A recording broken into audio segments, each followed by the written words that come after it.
So that's IFR fuel requirements, Mm-hmm. enough to fly to an alternate plus 45 minutes, day or night. Correct. Yeah. VFR, 30 minutes past your destination or 45 a night. Mm-hmm. It's pretty simple. So now we can talk about when you actually need to file an alternate. So, Okay. you know, on a normal flight, if it wasn't, you know, too low of conditions, we don't need to file an alternate every time, only when there's certain weather or when a Okay. certain weather is available. Okay. So it's at our destination airport, plus or minus 1 hour. Here, pause. Remember that 3-2-1 rule I told you last night? Yeah. See if you can remember that. Okay. If it's 3 statute miles or less, 200 feet, no, 200 feet or less visibility, no. Start from the beginning. So 1, 2, 3. I meant to say. So within, or 1 statute mile or less viz, oops, no. 1 hour. Oh, maybe just go through the whole no, thing. I you- forgot the whole yeah, damn sure. thing. Yeah, so Must one- file alternate yeah. at your destination if 1 hour before or after our intended time of arrival, the weather is 2,000 overcast or below, or 3 statute miles or less visibility. if 1 hour before or after time of arrival, say that again. The ceiling is 2,000 feet or less, and visibility is 3 statute miles or less.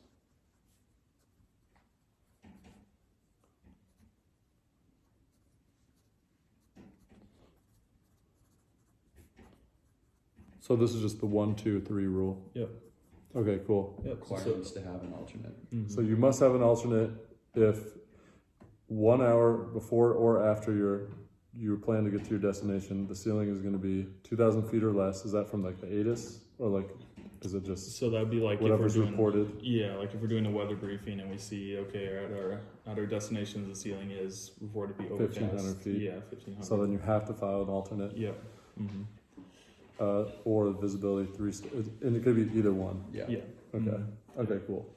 And then your alternate is basically just another airport that has an approach that you can fly that's Exactly. like nearby. So there's a couple requirements for choosing an alternate then. Okay. So at the alternate, if it has a precision approach, so an ILS approach, the weather has to be at least 600 feet ceiling and 2 statute mile visibility.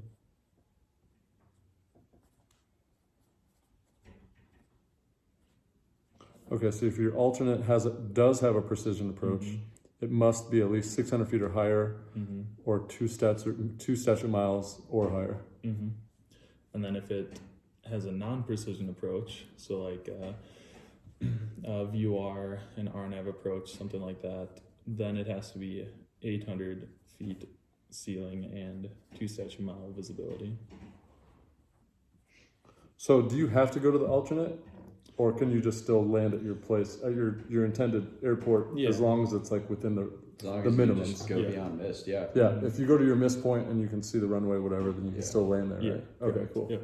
Mhm. So this is just like a backup plan. That's Exactly. like literally all it Yeah. is. Okay, cool. Mhm. Yep. Yeah. So the non-precision approaches were what? VOR, ILS. No, ILS is precision. So this is ILS. Okay. And Non-precision would is the be VOR. VOR. Or Yeah, variety and RNAV approach. RNAV is non-precision. Mm-hmm. I thought that was precision. It could be a localizer only approach. So some airports. That's non-precision. Yeah. Okay, cool. Yeah. So precision approach is only ILS. Mm-hmm. That's the only one. What about WASP GPS and all that? WASP GPS has approach minimum similar to ILS, like down to that 200 AGL. But it's not considered It's a still precision. Not considered precision. Yeah. So the only Yeah. precision approach is ILS. Mhm. Yeah, like an LPV RNAV GPS approach will get you down as low as 200 feet AGL and give you a glide path, but it's still non-precision just due to some, doesn't meet certain criteria. Interesting. So my airplane can fly a precision approach, Yeah. which is like the best one. Yeah. I mean, is that considered the best one? Yeah. I would assume the Pretty GPS much. ones with all this fancy And stuff if you is have better now. GPS and watch capability, yeah, the LPV is what you'd use. Mhm. Oh, okay. even in low vis conditions and all that. Mhm. Okay. Yep, So 600 LPV is a non-precision, you say? Yeah, and that's a GPS approach. That, yeah. GPS. Okay, cool. Alright. All right, nice. And It's then pretty there's- simple stuff. It's just a little bit of Yeah. memorization. There is one more factor in choosing an alternate. So if that would be for, if your alternate has some sort of instrument approach. Mhm. Let's say you were going to an airport that doesn't have any instrument approach at all, or that's what we might choose for our It would alternate. need to be VFR. Yeah, so it'd have to be VFR conditions from our MEA or minimum in route altitude down to our Okay, so if alternate has no Approach. precision or no approach, no approach. must be VFR. What was that last part? Something about the en route. Yeah, from your in route altitude down to the airport.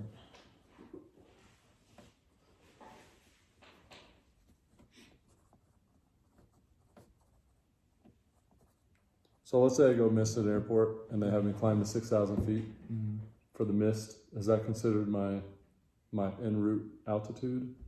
If I'm going to another airport, like let's say I get back up to 6,000 and it's IFR, Right. and I want to go to this airport over here that's in a VFR condition. Can I fly over there and land?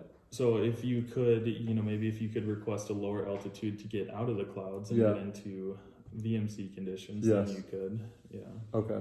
But if you're still in, IFR conditions, you'd have to shoot an approach down to land. For sure. Okay. Yeah. But yeah, I mean, if your other airport doesn't have an approach, it basically has to be VFR, Yeah. pretty much. I mean, that makes total sense. You either descend VFR from an MEA altitude or a route, or whatever last altitude you were cleared to descend to, and you can't descend further unless it's VFR to that airport without an Right. approach. Yeah. Okay, cool.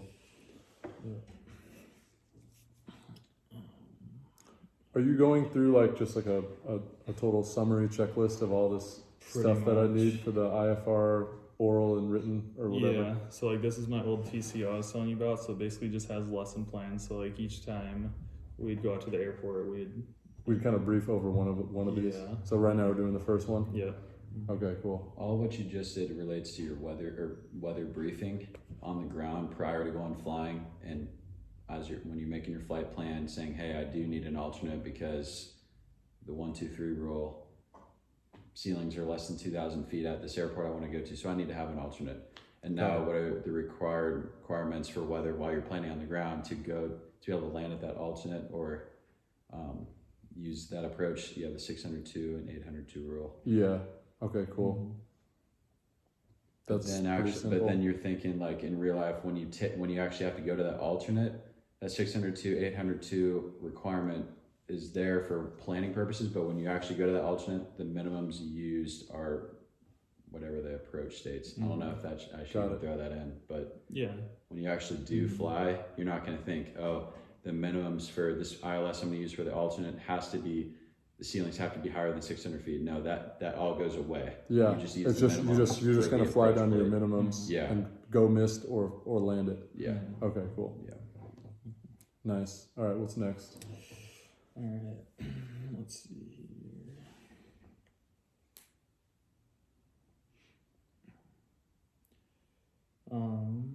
We can talk about our instrument cockpit check. So every time we're going to go fly for instrument flight, we have an additional kind of check we have to run to ensure all of our instruments are running properly. Okay. All right, so the instrument cockpit check depends, you'll kind of find what you like to do, but I usually like to start kind of from left to right and just kind of scan all the instruments essentially. So we're checking the airspeed indicator should be at 0. Our attitude indicator should be up and running within 5 minutes and no more than 5 degrees of bank or pitch.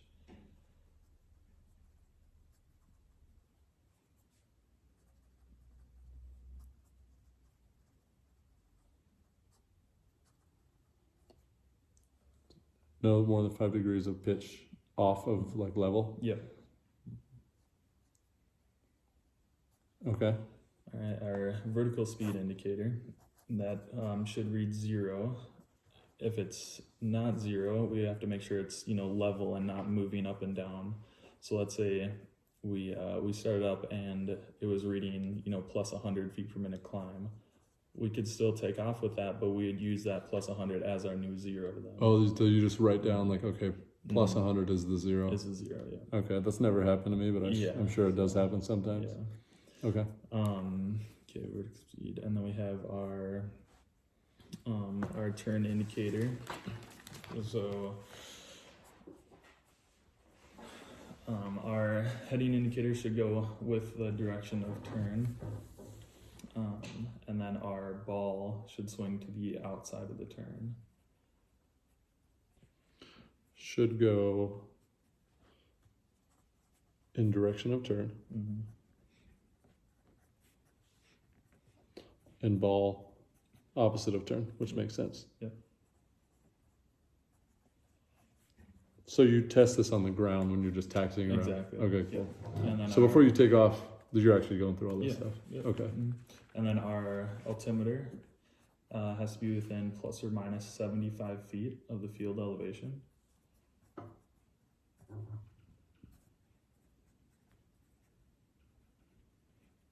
That's after putting in your own ATIS, Yep. uh, The altimeter setting. the altimeter setting? Mm-hmm. Okay. Yeah. What if they're giving you a bad altimeter setting? I mean, Well, yeah, I mean, it should be updated, right? So, yeah. okay. Yeah, so if it's not within that plus or minus 75. So basically, you can't take off if any of these are not there. Mm-hmm. Okay, cool. And then some airplanes, does yours have a standby altimeter? Check. I have GPS Yes. that gives me the altimeter, Okay. or it gives me altitude. Okay. Some airplanes have like a standby equipment with like a standby altimeter, and so Yeah, if you have mine. that. Well, I have an altimeter in the GPS in the panel that gives me my altitude. Oh, okay. It gives me both altitude and AGL. Okay. Nice. Yeah, so that has to be within 50 feet of our primary altimeter. So my alternate altimeter within 50 feet. Mm-hmm.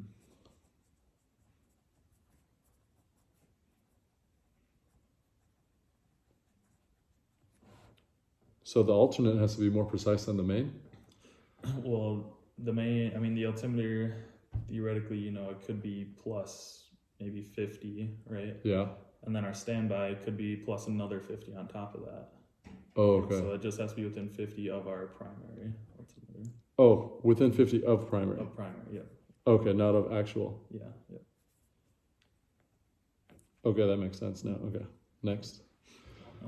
Let's see, we got ASI, attitude, VSI, turn indicator, altimeter, and alternate altimeter. and then we just want to make sure our mag compass is just free. correct. Yeah, correct, and yeah, it's correct on known headings and spinning freely.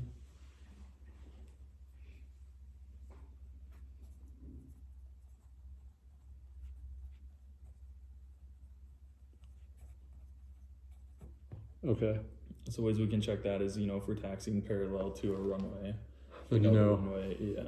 makes total sense. Yeah. And there's no acronym for this whole thing? Not that I know of. Okay. Any, yeah. Just something you get practice every time you fly, doing an instrument check as you're I taxiing or before gotta you're make taxiing. another checklist for my Mhm. plane now. Yeah. If I'm gonna do instrument flying for Yeah. sure. Mm-hmm. Okay, cool. And you're going to kind of verbally say aloud and check in front of your DP. 100%. Mm-hmm. Yeah. Okay. All right. Cool.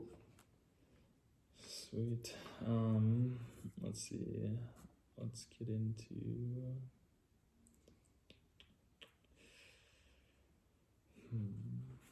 There's a lot to go over, huh? Yeah, there is a lot. I'm just trying to think about what would make sense to go through next.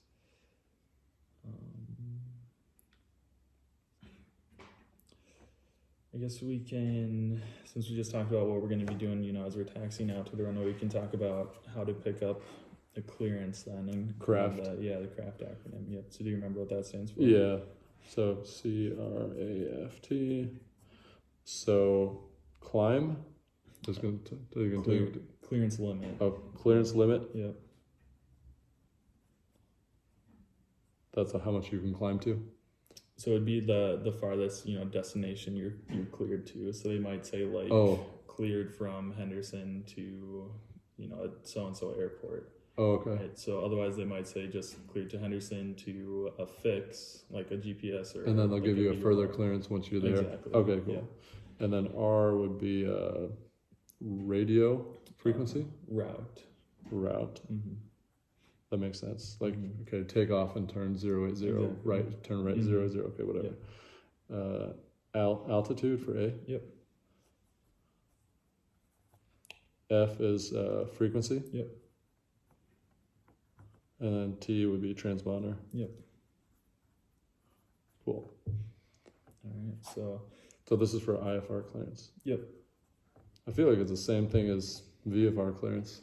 Yeah, it's a lot of the same information. If you're on a VFR flight plan and you get your clearance, like it's all the same. Mm-hmm. Yeah. Okay.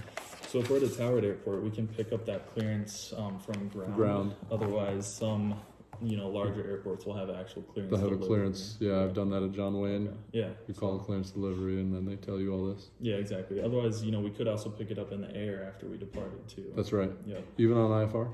So we can depart if it's VFR conditions. Yeah. Like maybe, you know, we could fly out of the airport VFR and then start climbing and pick up our IFR flight plan once we're actually in the air. Then. I got you. Mm-hmm. Okay, cool. Yep. That makes sense. Yeah. You have the ways to file it and then the ways to open it. Mm-hmm. Yeah. So the ways to we're file talking it is about like, you know, call 1-800-WX brief, verbally tell them, or you can use your iPad, or you can go on the website. I forget what it's called. Yeah. Which then, yeah, why don't we talk about how to file it? Do you have your iPad? The iPad is in the airplane, in the unfortunately. airplane? Okay. But I have FlyQ on my laptop too. If you Okay. want me to get that. Why don't you use that because it's a little bit different than ForeFlight. Let me grab it. Okay. Was your training airport Minnesota Gulf? It was Echo for Okay. down to the surface, except for like after 11 p.m. it would go to Gulf. Yeah. So it all would it act pretty much the exact same? Still uncontrolled. Mm-hmm. Yeah. Yeah. So we just It's make just- position reports. The Echo basically just means it's just busy enough to where they want to have control towards the surface, and you're going to stay on with approach. You can all the way. Yeah. Of course, at the end you'll contact Right.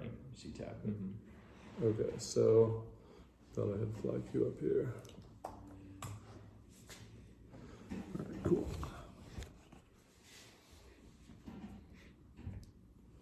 Alrighty, so yeah, this is where I log in and then I get my sectional up, Mm-hmm. and let's say we're doing like HMD, KHMD to KPOC, which is what we're planning to do tomorrow, right? Mm-hmm. Very windy. Look at that. 28 knots. Jeez. Okay. So that should create a flight plan. Oh, I think KHND there. Oops, yeah, no wonder it's not working.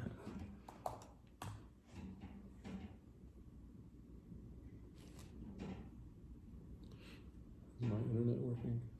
Should. There's something wrong with it. Let me reload.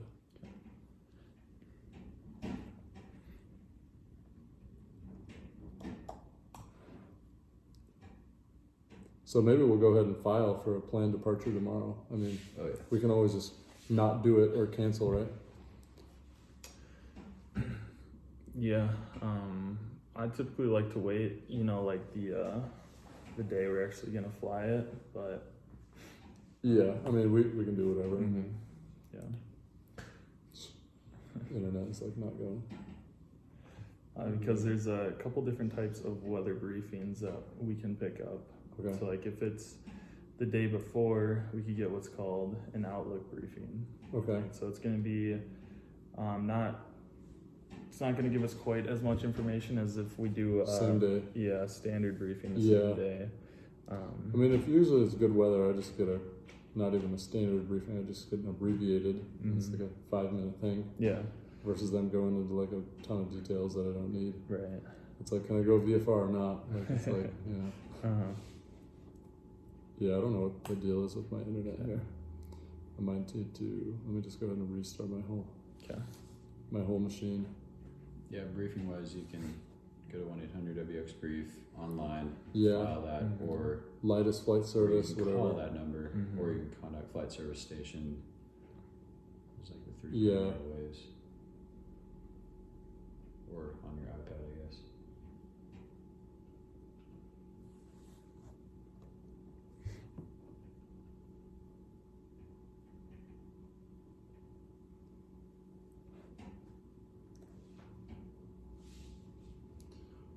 So every time you fly IFR, you have to be on a flight plan.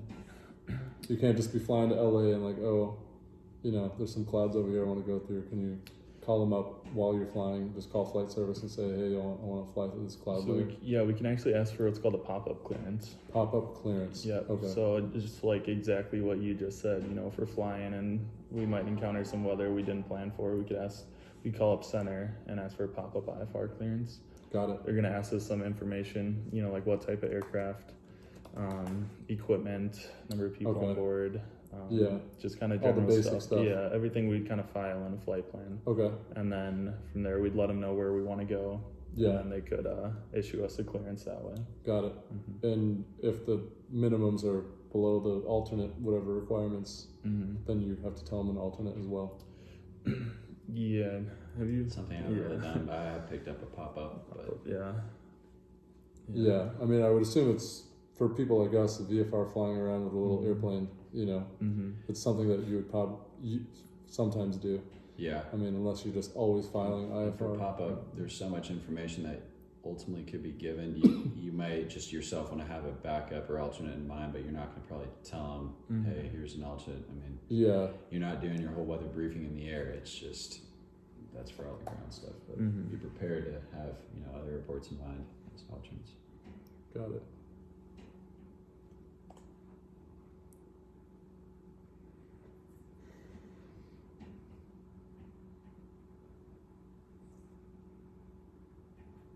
Okay. KHND KPOC. Please work. There we go.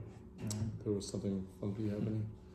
So this just goes from Henderson to all these little waypoints over here. Okay. It kind of like takes you around the mountains, which is exactly how I'd fly VFR, because I wouldn't do this one. Mhm. I'd just go like over here. Nice. Okay. But yeah, if I go to my ICAO plan, I Mhm. think this is where I can file it. Mm-hmm. I'd put in, I got to change my tail number on here, but Mm-hmm.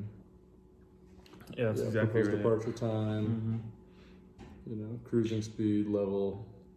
Well, I guess that would be my altitude I want, like Mhm. 8,000 or 80 would be 8,000. Mm-hmm.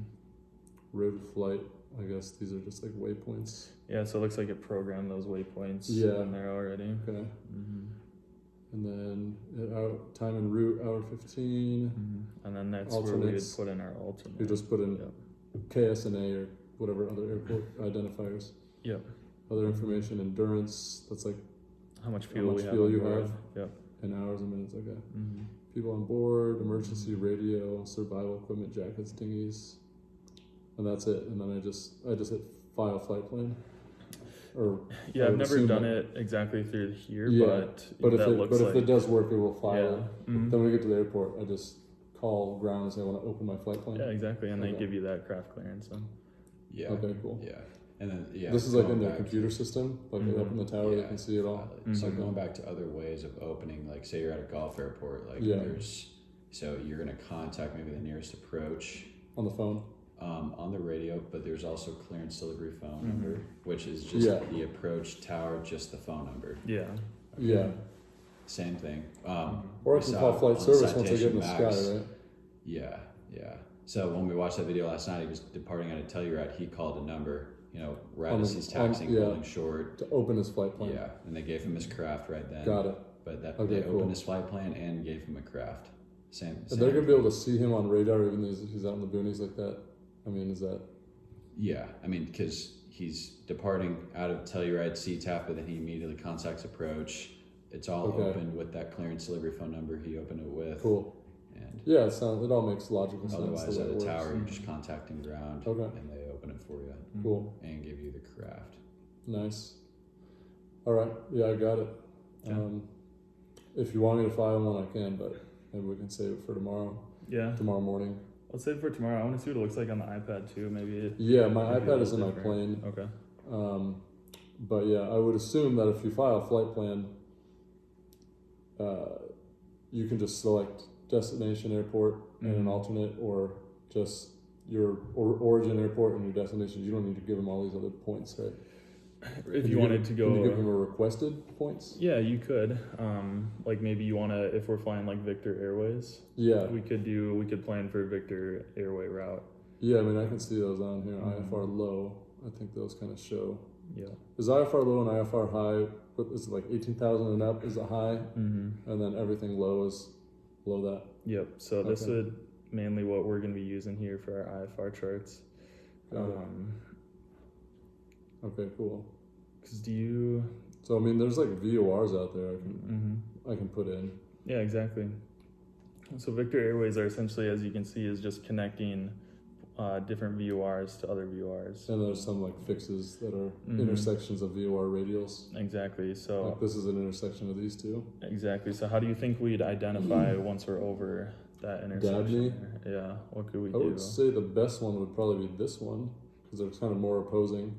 So when this needle is centered on this radial and this needle is centered on this radial, then I know I'm at Danby. Okay. Yeah. So we can. These are like too look close at those. together. I feel like it might be kind of hard to get that lined Yeah. up properly. We can also see. You saw those boxes there. The Yeah. 44. Oh, that's a DME when That's you're a on that DME radial from distance. this one. Yeah. Oh, okay, that's cool. So that 44 would be from this VOR here.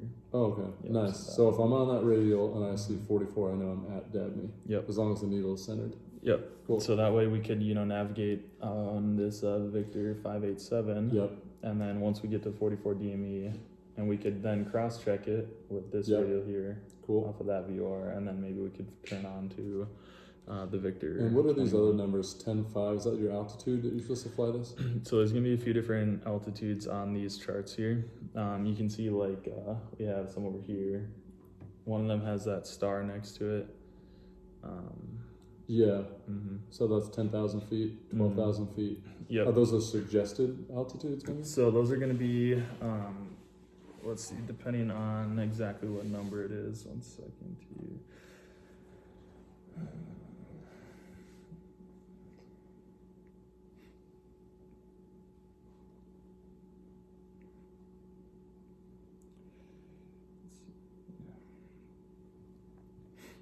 Is that like an IFR chart supplement? Yeah, so this Okay. is the legend for all of this. So this is really handy because start studying that. there's gonna be so many indications on here. There's a lot of stuff, yeah. Yep. So we can see if we look at those numbers there. You see the one with the star Yep. is the minimum obstruction clearance altitude. So the MOCA. Okay.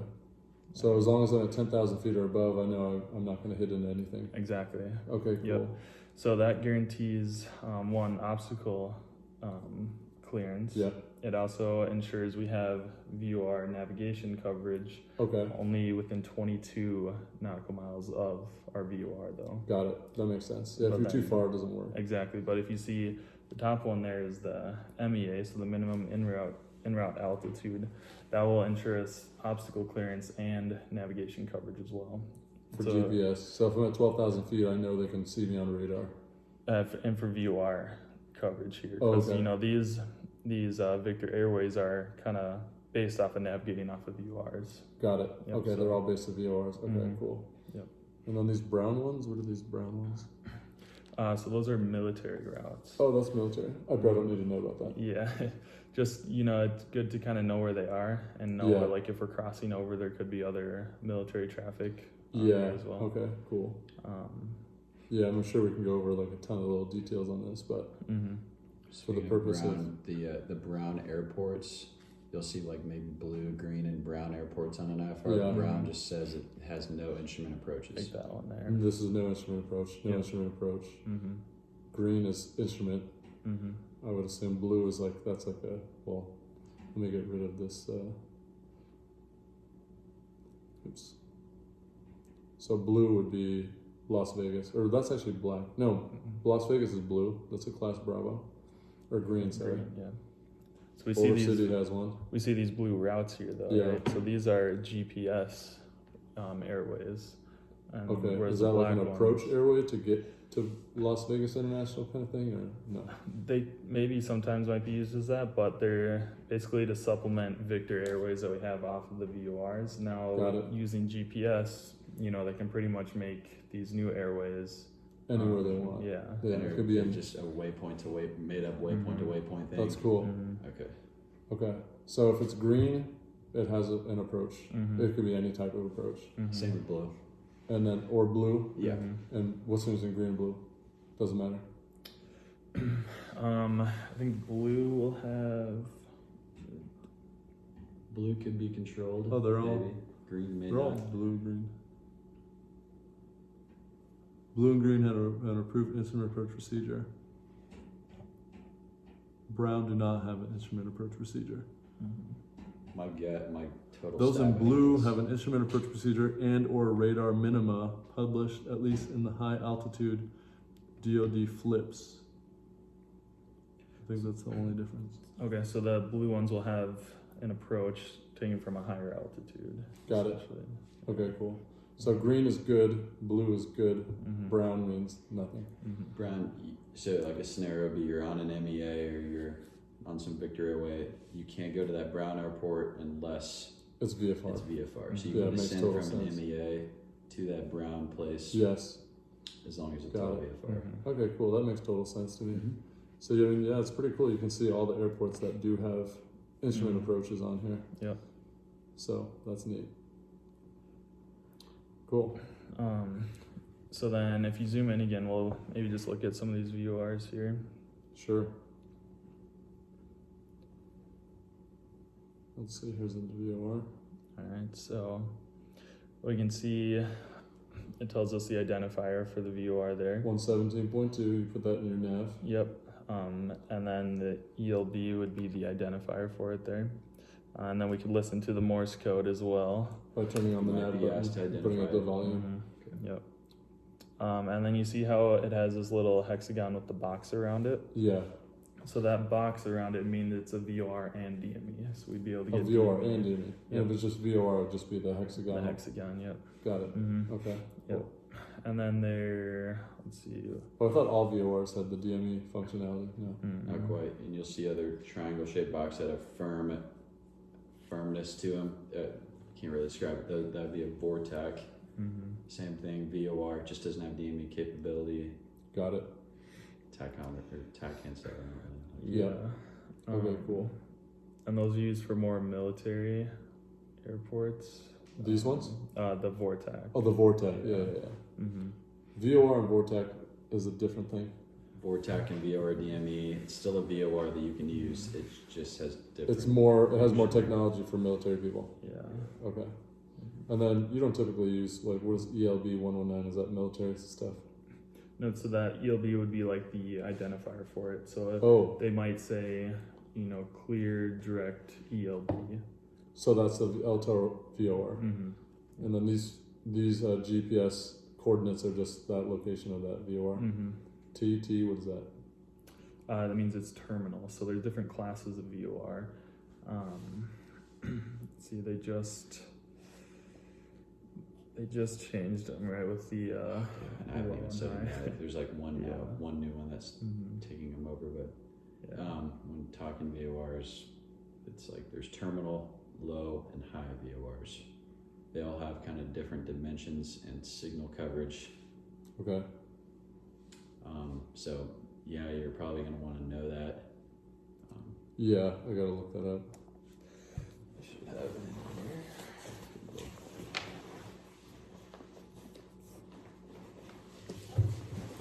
Yeah, it might be on my little cheat sheet thing.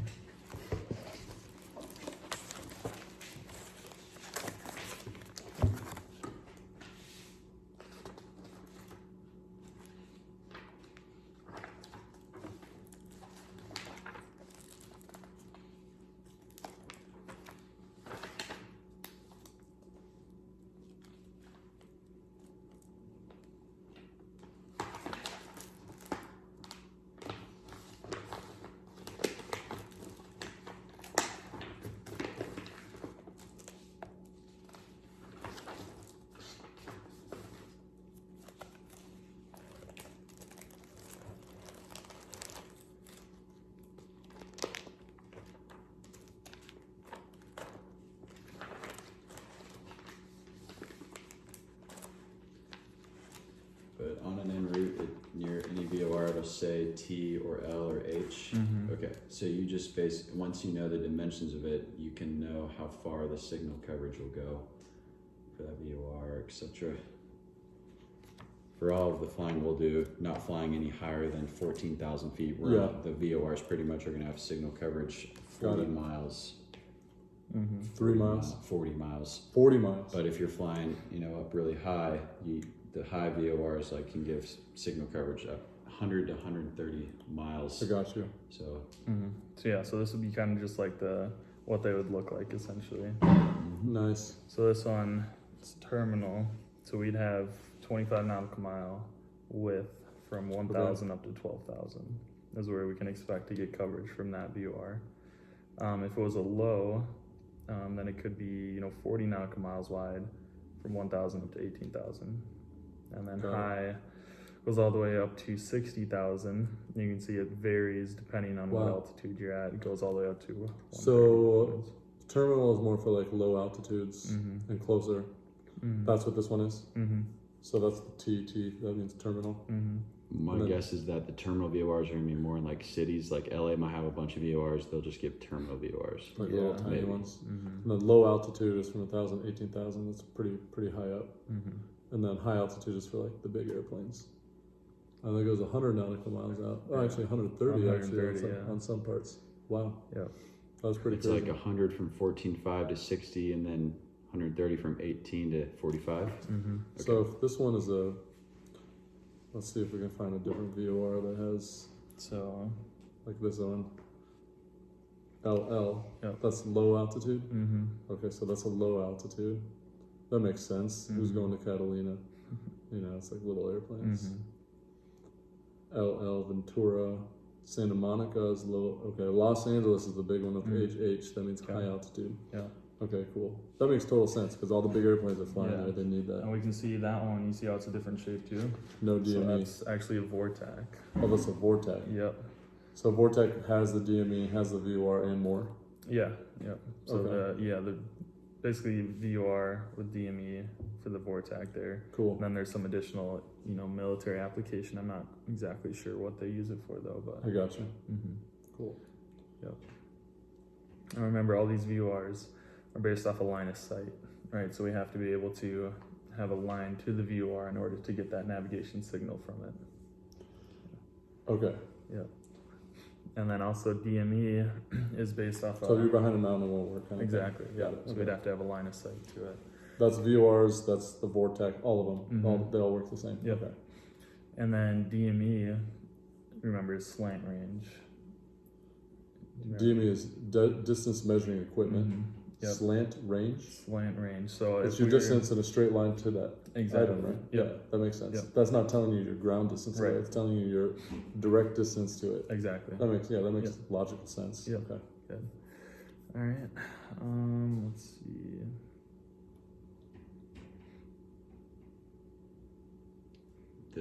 Speaking of line of sight, you can talk about VOR limitations. Those three things. So line of sight, cone of confusion, and then out of range. So Wait, say that one more just time. talking The three. about VOR limitations. Oh, VOR limitations. Yeah, when you're right over it, it's not going to work. Yeah, it's gonna. Cone of confusion. Yeah. If you're too far, it's not going to work. And the other one was or what? if Line of there's just a sight. mountain obstructing it. Yeah, Line of sight. Not yeah. you're being blocked by something. Yeah. Okay. So you have the VOR, and then it kind of slants like that, and then Yeah. at 1,000 feet and above is when you'll get that signal. Better pretty signal. much. Yeah. Okay. Okay. And VORs, I mean, they typically just work all the time. They don't go down. I mean, They'll go down occasionally. they do that. Yeah. Okay. That's why your DP may want to see you, or will probably will want to see you identify it, hear the Morse code, just to prove that you've identified it and it's working. Okay, so another Morse code, you just look at these dots and you're like, okay, this one's like dot dot dot dot dot dot dot dot dot dot like that. Is that Yeah. you so just kind of hear listen for that? Yeah. Okay, and you don't need to know like what letters those are of the alphabet, right? I mean, it'll spell out the identifier, so it'll spell out LAX, but Cool. I mean, you don't have to. Oh, that spells out LAX. LAX. Okay, so those are letters, each one of those. Yeah. Okay, cool. All right, and then talking about VOR still. So do you remember with when we're talking about required maintenance, and with like the AAV8 acronym. Is that what you would use for that too? It's been a while. So Talked a little bit about it yesterday. Went through Okay. AAV8. Yeah. Aviate. Yep. That's what's AAV8. required to fly. Required inspections. Yeah, required inspections. Oh, required inspections. Yeah. Aviate. Okay, let me. So this is for doesn't matter instrument or Right. There's just one in there where you've probably talked about the VOR check. Okay. A is that Aviate 2 A's. Altimeter every 2 years. A pedostatic check. Yep. Altimeter and pedostatic. Guess I don't need that. Do I just write every 2 years? Yeah, 24 calendar months. Yeah. Okay, and then another A would be If I had to tweak that, I would probably erase that and put that for your final A. the altimeter. Because, altimeter pedostatic, not that it matters, but Yeah. further down, use that for the last A on the acronym. So just Aviate A instead of Aviate. There are 3 A's, Oh, there's 3 A's. Mhm. Oh, there's 3 A's. Oh, okay. so Yeah. Well, then there's like an annual, right? That's every 12 months. Okay, and then V. That would be there's like what could V be? V. Oh, man, Required inspections. What is V?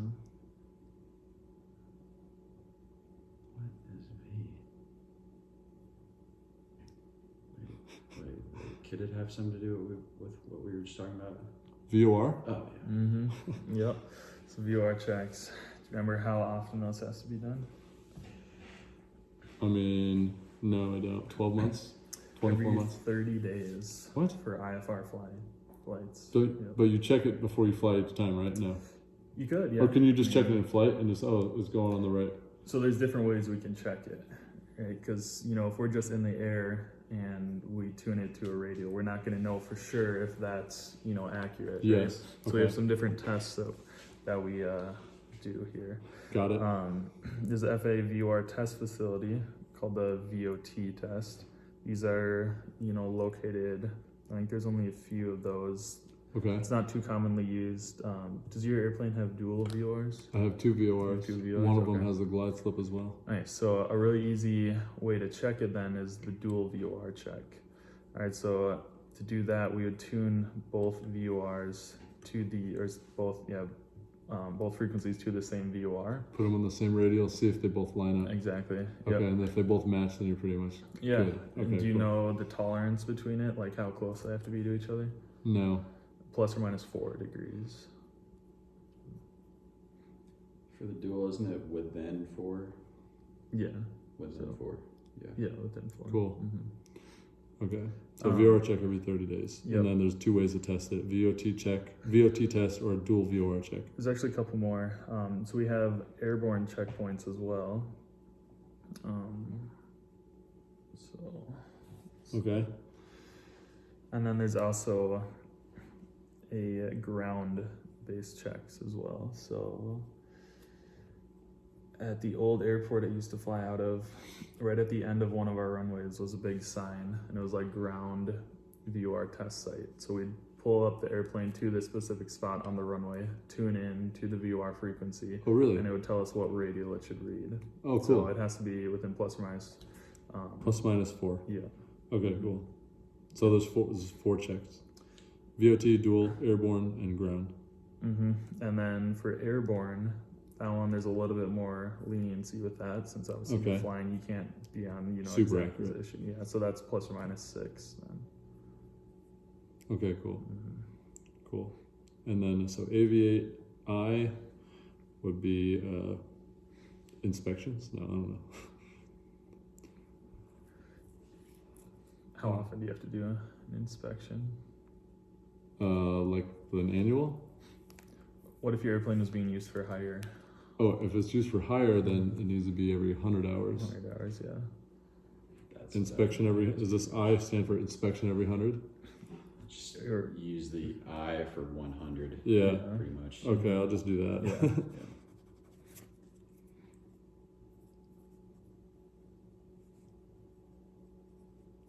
If for hire. Okay, and then A, let's see, annual. I know there's definitely like your ADs. Mm-hmm. ADs. Okay. T, transponder. That's part of the pedostatic check. It'd be no separate check. Sometimes Transponder is a totally separate check. sometimes they'll do it like at the same time. Yeah. Yeah. Okay, and then E, ELT. Mm-hmm. That's every annual. 24, but you have to change the battery every 2 years, I think. Or if it's ever been used more than 60 minutes. Mm-hmm. Or so yeah, every 12 calendar months it has to be inspected. If you've used it more than an hour of cumulative use, or if you've used half the battery life. Okay, cool. So these are required inspections for IFR. Just in general. Or just in general? Just in general. Just general, Right. yeah. Yeah. I mean, most of them make sense. And what we were talking about specifically for But hold on. IFR would be that VOR. For check. for VFR pilots, they don't need VOR checks. Right. Mm-hmm. Okay. So what's transponder again? How long? Transponder is every 12 calendar months? No. 24, sorry. There you go. Yep. Timber pedostatic and transponder. Over Yeah. 24. Yeah, that's all like, in my head, that was all one thing. Mm-hmm. Okay, cool. Back to the VORs, 3 of them you would find from info on that on the chart supplement. Mm-hmm. So Right. so like VOT signal, Yeah. ground signal. You're gonna. You'll go find that to on the chart supplement? Yeah. Mhm. And you'll Where- find out, you can see on the chart where those are located to do. Yes. Mhm. Okay. Yeah. Yeah, it would tell you like if you found an airborne check, you know, it would tell you where to go. Otherwise, for a ground-based check, Mhm. like it would say line up at the end of. In my case, it was runway 15. Okay. If you line up at the end of 15 and then tune into this radial. Got it. Yeah. Okay, that's cool. Mm-hmm. Okay, required inspections, done. Mm-hmm. Cool. What else should we go over today? How much longer you wanna? I mean, whatever you think we should go over in the first lesson. This is Do, kind of like, like the first currency. lesson. Yeah. Oh, yeah. That's a good one. Currency requirements. Currency requirements. Yeah. You need to so- shoot 3 approaches within 90 days? Not quite. So Something like that. Yeah. So 90 days is when we're talking about like landings for carrying passengers. Okay. You need those 3 takeoffs and landings within 90 days to be passenger current. That's just for basic, you know, carrying of passengers. But in order to fly in IFR conditions, you need what's called 6 hits. So it'd be 6 instrument approaches, and that would include intercepting and like intercepting tracking courses and holding procedures.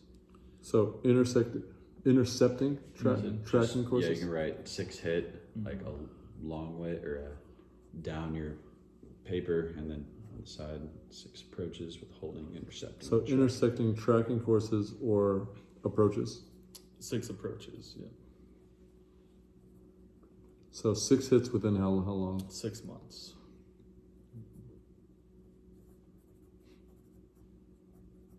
So 6 approaches Mhm. and 6 tracking 6 tracking courses within 6 months. So that would be, you know, part of an approach is intercepting and tracking a That's course, right?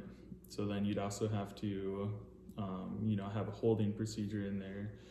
Holding Is procedure. there a specific amount of holds for 6 months? I don't think it specifies. I don't think so. And then you would just generally say it to fly an instrument flight plane or fly in IFR conditions within 6 months. I need to have 6 approaches with holding, intercepting, and tracking. Mhm. 6157. So it's basically 6 approaches, and each should have a holding procedure, a tracking, and intersecting. Is that what you Not said? quite. You just need to do 6 approaches, and within all of that, like you need to have holding, intercepting, which you're already doing, and tracking, which you're already doing. You just need to include some holds. Got it. Mhm. Maybe it's just 1, but for whatever it takes for you to feel good. So basically 6 approaches, but they should, within those 6, you have to do at least intercepting, which is an approach, and at least a hold, and at least tracking something. Yeah. So I let's mean, keep in mind. tracking and intercepting is the same thing. You Yeah. intercept it and then you track it. Yeah. So that is an approach. Yeah. So my guess is like it might just be one hold, but when talking about currency, that's just to be legal to do it. But you want to, before you go fly IFR, if you haven't done it a bit, you want to make sure you're proficient. Yeah, that's a So whole different ball game. It may be like you may not feel comfortable doing a hold because if you are going to do an IFR flight, you could be subject to needing to do a hold, and that could be a complicated clearance. So you want to feel proficient. So that's differentiating those two. But Yeah, so questioning 6 if you hits can- within 6 months is really like the legal minimum to be able to legally do it. yeah. It has nothing to do with proficiency. Yeah, how you feel. But Yeah. if you're in a situation where you absolutely have to do an approach, you can't go back or something, or you need to now be file an IFR plan, IFR flight plan. Just ask yourself about 666. Are you current? Are you legal to do it? Yes. If the answer is yes, then you probably can proceed. To fly You legally can proceed. IFR. 6 hits Mm-hmm. within 6 months. Yep. Cool. That's pretty simple. Yeah. So now let's say though it's been like 7 months since you've met all those requirements. So you have an additional 6 months in order to go up with either like a safety pilot or someone, rated in the aircraft. So you could do at that point, you could do it in simulated IFR conditions, like if you had a safety pilot or you're with an instructor. Otherwise, you could. So if you go over a year, maybe then you have to get a CFII. If you go over a year, proficiency, then, you'd have like to do an instrument proficiency check. So if after 1 year, instrument proficiency check. Cool, that makes sense. I mean, if you haven't flown an instrument, Yeah. anything in it. But I mean, can I practice these approaches on my own? Like, let's say I'm flying around VFR and I know this runway has a localizer approach. Can I just plug that in and do it, or does that not count? I have to have the safety pilot sitting there to It log doesn't count unless you're actually in actual IFR or simulated IFR conditions. And I can't fly simulated IFR unless there's a pilot next to me. Exactly. Okay. And in order to count an instrument approach in simulated conditions, you have to be in simulated conditions from the start of the approach down to the approach The minimum. minimums. Yeah. Okay. So when I'm getting vectors to the approach, I don't need to have my foggles on. But the second I When you start the intercept, when I approach. intercept that approach, Mhm. fly it for 5 minutes down to the runway, I have to have foggles on. In Okay, order to cool. log it, yeah. Okay, That's the cool. approach. That makes sense. Yeah. Cool. All right. I think that's pretty good for today. I mean, I don't know if there's anything else, or do you have like a plan, like a ground school plan for me to go through kind of thing? Because I mean, I am planning to study on my Hitting on own. an array of things like we're doing. Yeah, there's just a lot of And- different And stuff. just getting it ingrained in your. Yeah, that's why I'm brain. recording it. I'm planning to You could save this and listen to fairly it while I'm simple at one the to gym talk and about stuff. next is just lost comms. Lost comms. Yeah, pretty straightforward. Pretty Okay. much in general, like lose comms, you're gonna initially try and diagnose it if you can, but if you're gonna squawk 7600, and then you have, There's MEA, minimum altitude prescribed for IFR, E expected, and A assigned.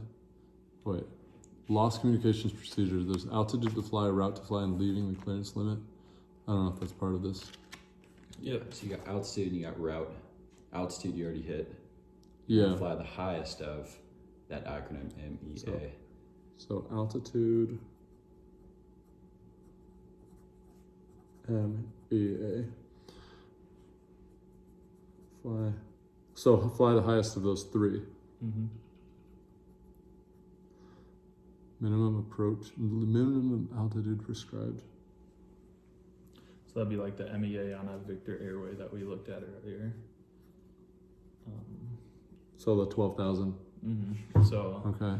otherwise, yeah. E expected and A assigned. So you could get a craft clearance, you take off, but in that craft you said expect 10,000. Climb to 5,000, but expect 10,000. So you will climb to 10,000 ultimately. Route. Select the route by this order, A, V, E, F. So that's assigned route. vectored, last expected,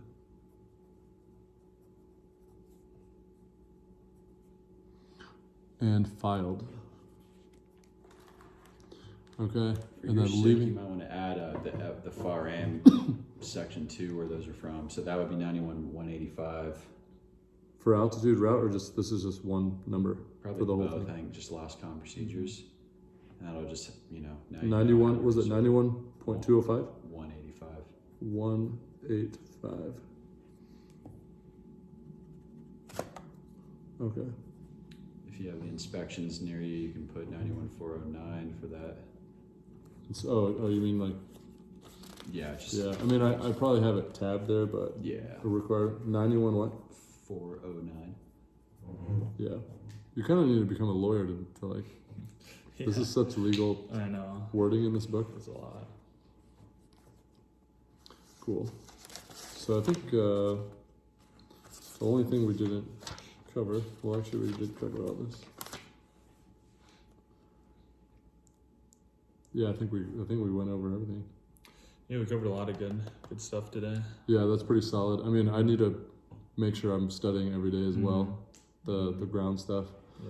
Yeah. Studying for the ground, there's like you're studying for the written, then you're also studying for the oral. Mm-hmm. I mean, is So- it like separate or is it kind of like the same deal? All the Well- knowledge that I learned for the oral will be possibly on the written as well, kind of thing. Well, you can take the written before the oral. Yeah, for sure. So knowing all of that stuff is, that a lot of that will translate to the oral as well, especially Yeah. for like the instrument stuff, because there's probably, and it's been a long time since I took my instrument written, but Mm-hmm. there's probably like some currency questions. I assume there's probably Yeah, MEA questions. There's gonna be some VOR questions, stuff like that, For which sure. is all stuff you could talk about. can I, when you go into this check ride, can you just have all these like regs written down, like the 91.205? Like, if he asks you, what are the VFR regs for day? I know it's Kinda like I 91.205 and said, just go in the book. You want to know where to refer to them, but a You lot should of kinda things know you it. will want to memorize. Now, it's not against you if you like, hey, I can't remember one of these bits on the inspections. Can I refer to 91,409? Like, if you know your sources Yeah, and have the ability to pull it up, bam, you got it. That shows your ability to use your sources. yeah, man, there's so much in here. But it's not like you're gonna be able to do that for every, Question. question. Yeah, I mean, for your guys' instrument check rides, how did it go? Did you have to spit off a lot of this, like, just regurgitate, like, these lists of things kind of thing? Or is it like, Well, at the time, I did not know my farm in and out. So, like, to be able to find something, I know a lot of these acronyms, but where they are, and if I'm asked a little detail about it, I'm like, kind of Those- SOL a little bit. yeah, so I guess I really gotta start using this book. Mm-hmm. Yeah.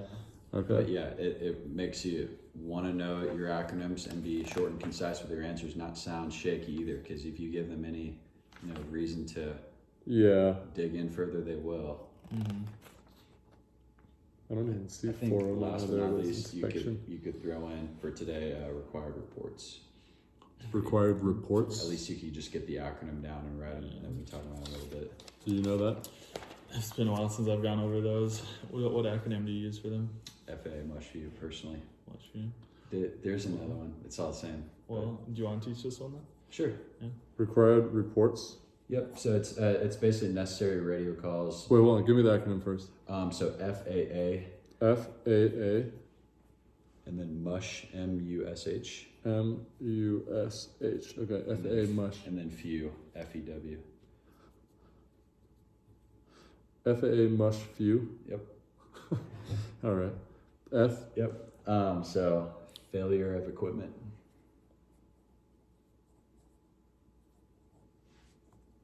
Okay. Accident. A.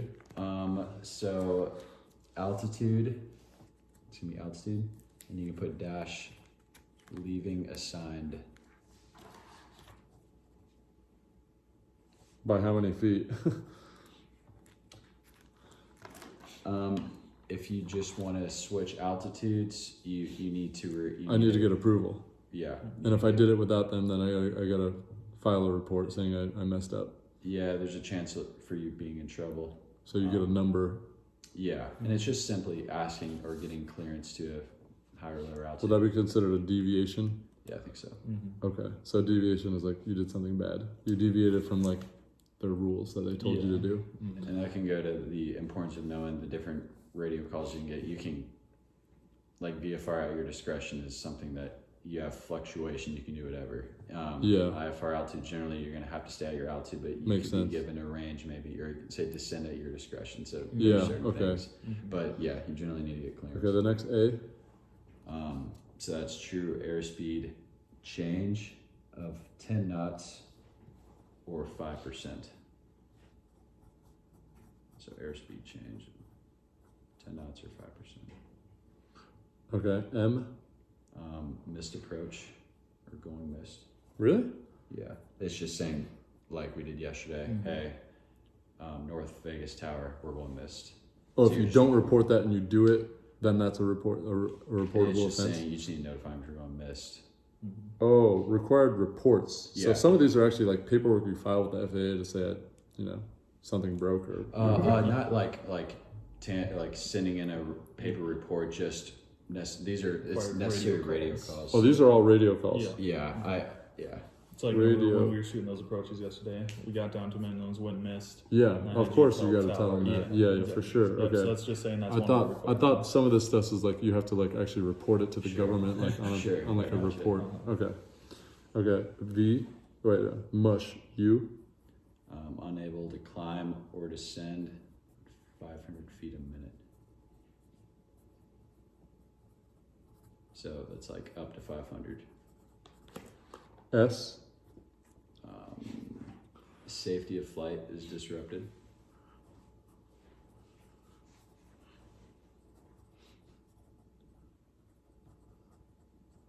H. Holding.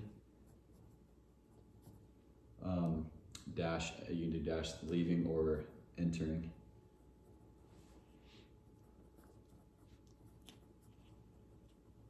Okay. F. Final approach fix. And that might not be. So you basically tell them that you're at the final approach fix. Yeah, maybe from a ways out you could be cleared straight in on the ILS, but They'll tell you to report when you're at the final approach fix, and you just tell them. unless they give you another time to report, like 2 miles outside final approach, or Oh. maybe something within that, you Got probably it. would just say, hey, we're at final approach fix, or whatever the actual E. fix name is. E is en route time. So en route time change plus or minus 3 minutes. All right. W. Weather unexpected. And then there's Where are some, these in the book? What? 91, 183. Cool. There's like something with the last three. It's like in the terminal area, like few, like so final approach fix en route ETA plus minus 3 Mm-hmm. minutes, and then weather unexpected. That's like in non-radar environment, or Yeah. that doesn't really matter. Yeah. Okay. Cool. Mm-hmm. There aren't a whole lot more acronyms. We went over a lot of the good kind of memorization things. Yeah, that's already a but lot. all that alternate fuel. That's all really good, important stuff. Yeah, I mean So, that all makes logical harness sense for that. safety stuff. it'll be Mhm. good. Yeah. Yeah. And thankfully, everything you guys are talking about is in this little guide I got here Yeah. too. That Yeah, I that's sent this to helpful. you guys. Mm-hmm. So yeah, Here and there, we'll just blurt out, hey, tell me, necessary radio calls, or tell me Yeah. Vietnam inspections. Okay. It's just, eventually. FAA all mush secondhand. few.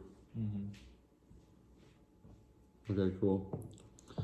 Got you. Yeah, I think we're good for today. I'll go ahead and stop this.